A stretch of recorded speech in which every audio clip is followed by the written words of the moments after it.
Salut les devins, c'est Saikyo. Aujourd'hui, grâce à l'aide et grâce aux suggestions de l'ami et abonné l'Otaku congolais, que je remercie et que je salue énormément, je vous parle et je vous propose un sujet Bleach autour du personnage de Zaraki Kenpachi, de ses pouvoirs, de son histoire, de son Bankai, à savoir Nozarashi, et également du rôle et du lien, de l'implication même que peut avoir le personnage de Yachiru avec l'évolution des pouvoirs de Zaraki et avec le fameux Bankai en particulier. Nous nous situons dans la guerre sanglante de 1000 ans du manga Bleach, c'est-à-dire dans le tout dernier arc en tout cas en version manga, car vous savez que ça continue par les romans vis-à-vis desquels je prends énormément de plaisir à vous les présenter sur ma propre chaîne YouTube et je vous remercie d'être là au rendez-vous. Mais aujourd'hui on ne va pas aller aussi loin que d'habitude sur l'histoire, on ne va pas dépasser la fin du manga Bleach, on va aller un tout petit peu avant dans cette fameuse guerre contre l'Empire Quincy. C'est dans cet arc-là que Zaraki Kenpachi, le capitaine de la 11e division en personne, a pu commencer à entendre son Zanpakuto, a pu déverrouiller le Shikai et obtenir assez rapidement ensuite le Bankai. Ça n'aura pas traîné. Et il y a quelque chose qui pour beaucoup de monde n'apparaît pas de manière très claire. C'est quel est le rôle de Yachiru vis-à-vis des pouvoirs de Zaraki Kenpachi. Le personnage de Kusajishi Yachiru est connu principalement comme étant le lieutenant de la division numéro 11 du Gotei 13 et c'est à la fin du manga Bleach que l'on a pu se rendre compte que son importance était encore bien plus grande que celle-ci. On savait aussi bien sûr qu'elle avait été adoptée par Zaraki Kenpachi, qu'elle était extrêmement proche de lui, qu'elle partageait des liens forts et des goûts même en commun et de forts traits de personnalité. On pouvait se dire que c'était dû à sa proximité avec le personnage de Zaraki qu'elle considérait comme un repère. C'est un personnage même qui a pu développer un Zanpakuto en ayant même son Shikai personnel et pourtant Yachiru n'est autre que le Bankai de Zaraki Kenpachi. Comment tout cela est possible? Il faut se tourner vers l'histoire de Zaraki Kenpachi en personne. Déjà, pourquoi est-ce que Yachiru s'appelle ainsi? Le nom de Yachiru fait référence au personnage que Zaraki Kenpachi a toujours admiré, étant donné que Zaraki Kenpachi, même en étant enfant, même en étant loin du niveau de capitaine, en étant très loin de son niveau une fois adulte, était un combattant totalement invaincu. Il est parti de rien, il a pu récupérer un Zanpakuto à la sauvette dans laquelle au fil du temps il a pu imprégner son âme et son Reiatsu d'une certaine manière, et il a toujours subi en matière de combat, la dure absence de règles et de lois au sein de la rue, dans le Rukongai. Il n'avait aucune formation de combattant comme on peut la trouver dans la Soul Society de manière très conventionnelle, et c'est ce qui a fait aussi sa force, bien évidemment en étant une force de la nature de naissance. Sauf que Zaraki Kenpachi trouva une défaite, sa première défaite, face à Yachiru Unohana. En effet, Unohana que vous connaissez également dans l'œuvre Bleach, que l'on a pu connaître sous le nom de Retsu Unohana car elle s'est renommée ainsi, mais son nom d'origine est Yachiru Unohana, car Unohana, et on reviendra peut-être si vous le désirez dans une prochaine vidéo, a un lourd passé vis-à-vis duquel elle tentait de s'émanciper, passé vis-à-vis duquel elle s'est rattachée au moment de passer le flambeau auprès de Zaraki Kenpachi dans le pseudo-combat entraînement qui était plutôt une forme de transmission avec le capitaine de la 11e division. Elle a été notamment la première détentrice du titre de Kenpachi, elle a été capitaine de la 11e division aussi à l'époque, alors qu'elle tentait de se faire une meilleure image.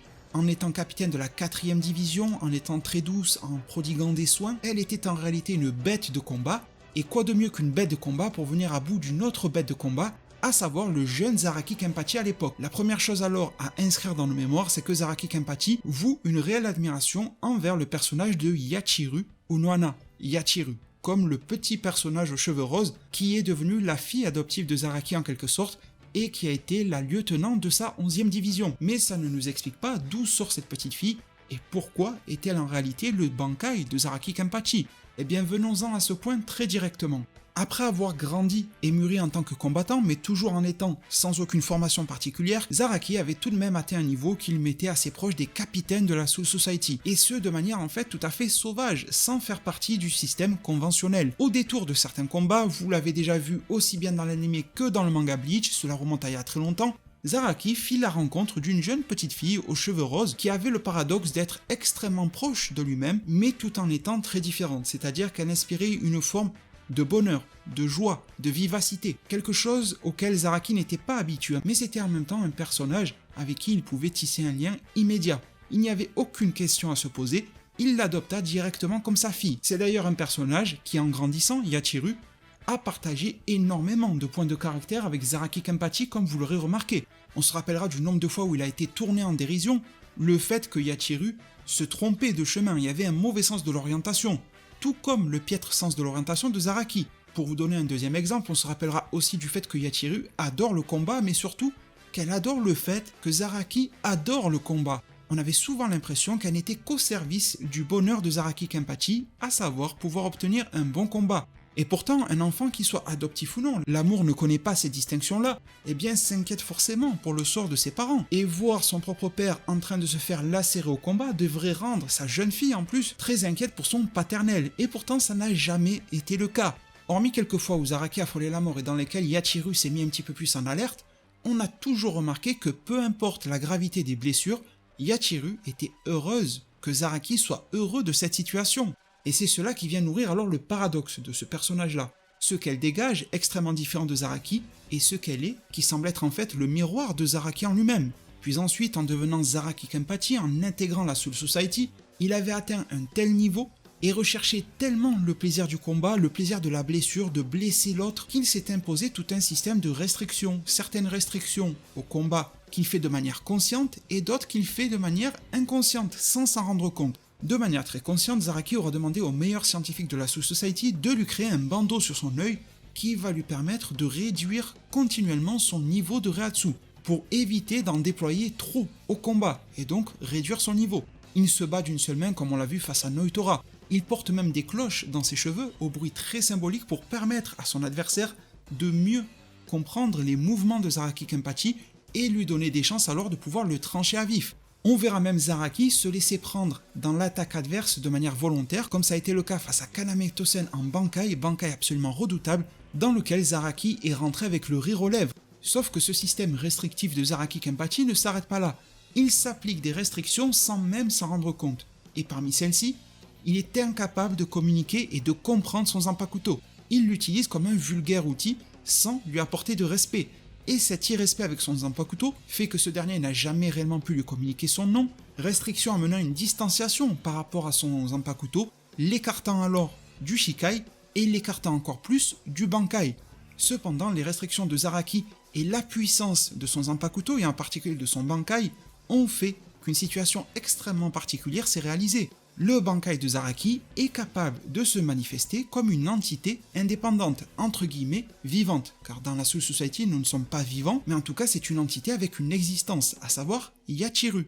En quoi est-ce que cela est une forme de restriction? Tout simplement car Zaraki se sépare d'une partie énorme de son pouvoir. Il s'en sépare tellement que son pouvoir n'est pas en pause, n'est pas en stase dans son Zanpakuto. Il est extirpé du Zanpakuto pour ne pas pouvoir être exploité en tant que tel, mais au contraire donner vie et forme à un personnage qui deviendra même lieutenant d'une division avec son propre Zanpakuto et son propre Shikai tellement il déborde de puissance. Cela devrait d'ailleurs ne pas nous étonner vis-à-vis du deuxième potentiel de guerre après Ichigo Kurosaki durant la guerre de 1000 ans, à savoir Zaraki Kenpachi, considéré par l'empereur Quincy comme un être ayant une force de combat qu'il faut surveiller à tout prix car il pourrait venir à bout de nombreux Sternritter et pouvoir causer du mal à l'empereur Quincy en personne. Malgré tout, les restrictions de Zaraki Kenpachi n'ont pas été maximales car il aurait pu tout simplement exterminer son Zanpakuto, exterminer l'esprit qui y réside et donc exterminer le Bankai. Malgré tout, il l'a toujours gardé comme une entité relativement protectrice, qui s'est toujours mêlée d'une manière ou d'une autre au combat de manière in extremis, s'il le fallait, si Zaraki Kenpachi frôlait la mort, lorsqu'il fallait rapatrier Zaraki Kenpachi vers un centre de soins pour qu'il puisse se remettre sur pied et se rebattre à nouveau. Elle ne le laissait pas mourir en tout cas. Donc en réalité, Zaraki Kenpachi ne pouvait pas entendre le nom de son Bankai, le nom de son Zanpakuto de manière générale, et lorsque celui-ci s'est manifesté en tant qu'une entité indépendante, il ne pouvait pas bénéficier de son nom original puisque Zaraki ne pouvait pas, était dans l'incapacité de l'entendre. Il a fallu alors le nommer autrement, quoi de mieux que lui donner le nom de la personne, de la seule personne qu'il admire, à savoir Yachiru Unohana. Double signification d'ailleurs, car Yachiru Unohana est un symbole de puissance pour Zaraki, et c'est ainsi alors qu'il a choisi de nommer son Bankai personnifié, son Bankai représentant lui aussi une forme de pouvoir immense, pouvoir qui était sous ses yeux sans s'en rendre compte. La logique alors de Zaraki Kenpachi est implacable, il avait atteint un niveau bien trop grand par rapport à l'immensité de ses opposants.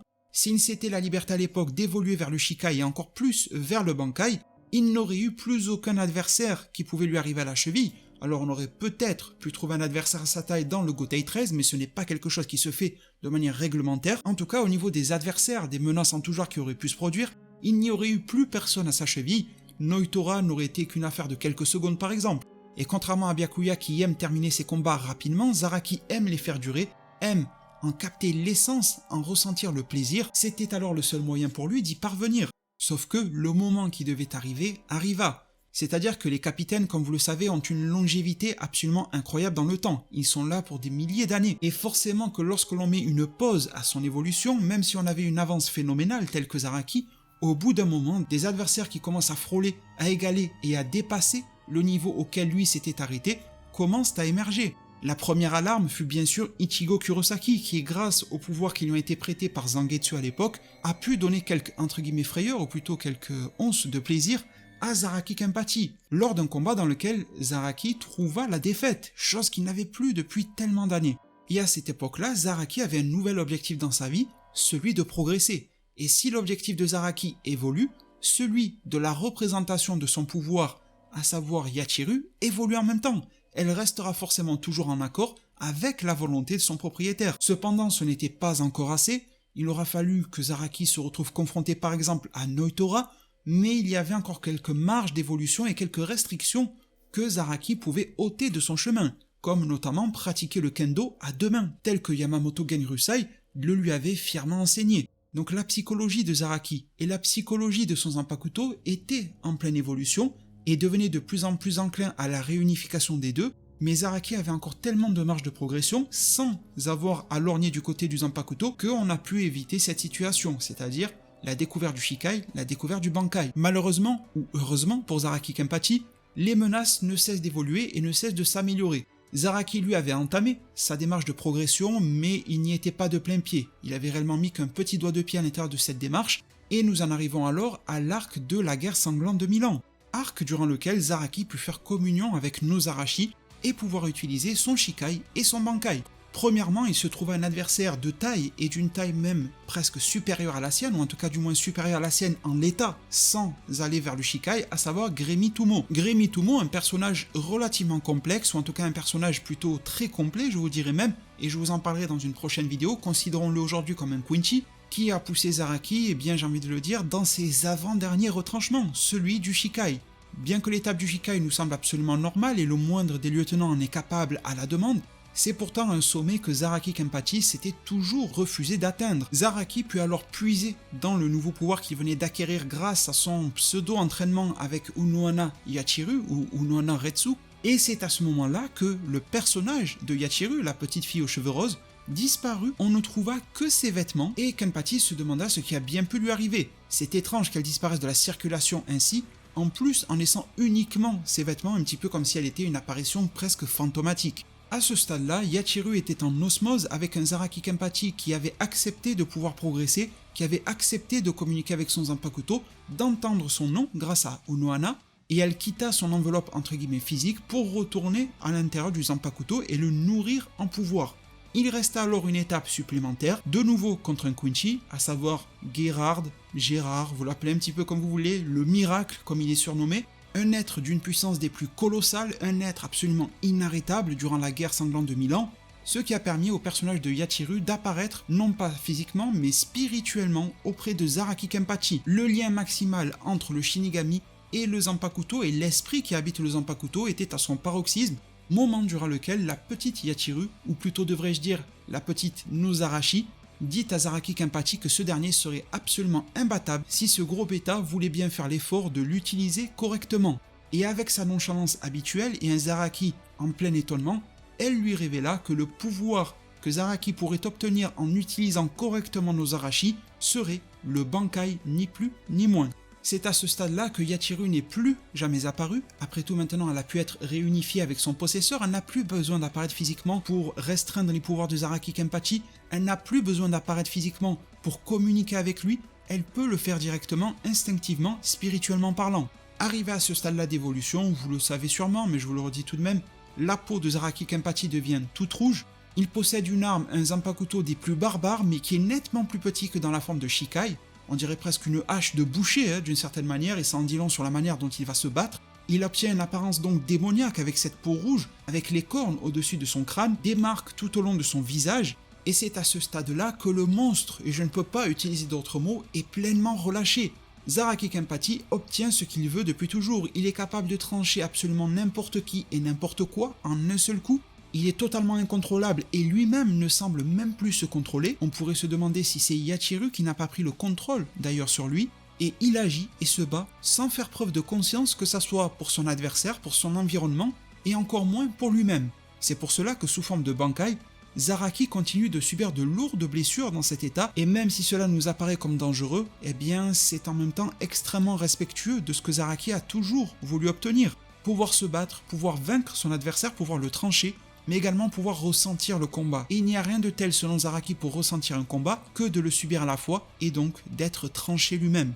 Mes très chers devins, nous en arrivons au terme de ce récit concernant Nozarashi, Zaraki Kenpachi et Yachiru. J'espère que tout cela vous a plu, en tout cas ça a été un réel plaisir pour moi de vous le partager, et c'est toujours un plaisir renouvelé à chaque vidéo Bleach. Merci infiniment d'avance pour tout votre soutien, pensez à mettre un maximum de pouces bleus à cette vidéo si vous voulez d'autres récits de ce type-là, si celui du jour vous a plu, à vous abonner et activer la cloche des notifications pour ne pas rater les prochains contenus similaires. Je vous remercie du fond du cœur, prenez tous extrêmement bien soin de votre futur, et à plus pour de prochains arts divinatoires. その力の名前はね